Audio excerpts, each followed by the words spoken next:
I'm Dr. Gina Parsonis, pelvic floor therapist since 1997 and owner of DrPRx. I want to go through with you just some statistics in regards to how many people deal with different dysfunctions and how Dr. P can help. If you look at how many people, because Dr.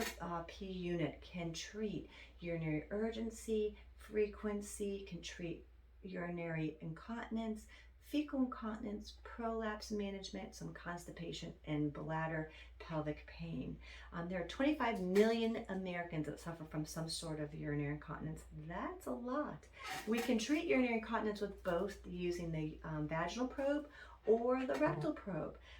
We can also use the rectal probe intravaginally for a smaller introitus or vaginal canal. It can be used on pediatrics or women who has maybe even had cancer treatments and they have some stenosis of the vaginal canal. That would be the option. Really, urinary incontinence, we have 200 million people worldwide that deal with it. Now, doing your pelvic floor contraction is the first line of defense by doing what we call a Kegel. You would squeeze your pelvic muscles like you're holding back gas, or you want to stop the flow of urine.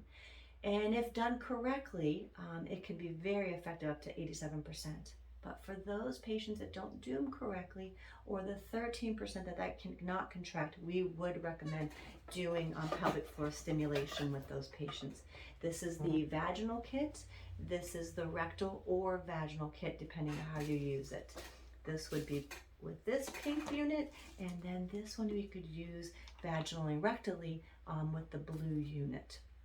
The other thing too is that there are 12.2 million adults who have urge incontinence, and that's rushing to the bathroom and then you start to leak. This also treats that as well as frequency of urination. So there's included in your kit, which is your batteries and your Dr. P unit, as well as all the setup, wiring, and lanyards like this and this. There's a manual and a quick reference guide, as well as external techniques. The quick reference guide tells you the 6 different treatment techniques you could use, which include urinary urgency, frequency, pelvic pain, urinary incontinence, fecal incontinence, constipation. So when you have that overactive bladder, it can be using a vaginal probe, the rectal probe, as we discussed, or you can also use an external technique for those who don't want to use an internal technique, and I've outlined in here how to do that.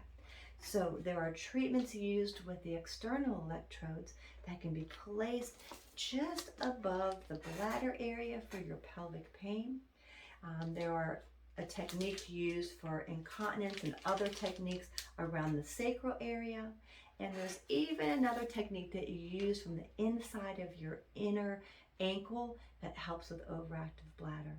So you get 6 different treatment options with your Dr. P, with explanations and a video setup, and hopefully that helps.